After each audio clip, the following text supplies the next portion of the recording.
British நூலகம் உலகத்தின் 2வது பெரிய நூலகம் இது. சுமார் 20 கோடிக்கும் அதிகமான புத்தகங்கள் இந்நூலகத்தில் உள்ளது.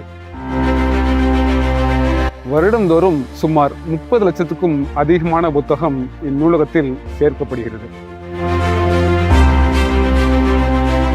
இத்தேசத்தின் சட்டத்தின்படி இத்தேசத்தில் அச்சடிக்கப்படுகிற ஒவ்வொரு புத்தகமும் இந்நூலகத்துக்கு கொடுக்கப்படுகிறது. பெரும் எழுத்தாளர்களுடைய எழுத்துக்கள், வில்லியம் ஷேக்ஸ்பியர், சார்ல்ஸ் டிக்கன்ஸ் ஆகியோருடைய உண்மையான நகல்கள் இந்நூலகத்தில் இருக்கிறது. சராசரியாக ஒரு மனிதன் 12 புஸ்தகங்களை வாசித்தாலும் தன்னுடைய வாழ்நாள் முழுவதுமாக இங்கிருக்க அனைத்து புஸ்தகங்களையும் வாசித்து முடிக்க முடியாது. பெரிய அறிவாளிகள், கணித மேதைகள், பேராசிரியர்கள், இப்படிப்பட்ட பெரிய எழுத்தாளருடைய புத்தகங்கள் இந்த நூலகத்தில் இருந்தாலும் புத்தகங்கள் அறிவை கொடுக்கலாம்.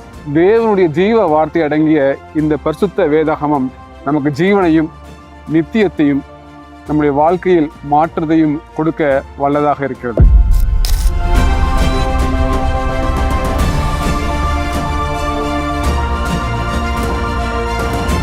காகித இலைகள் பரிசுத்த வேதாகமத்தை குறித்தும் ஆவிக்குரிய புஸ்தகங்களை குறித்தும் உங்களுக்கு சிபாரிசு செய்ய இருக்கிறேன்.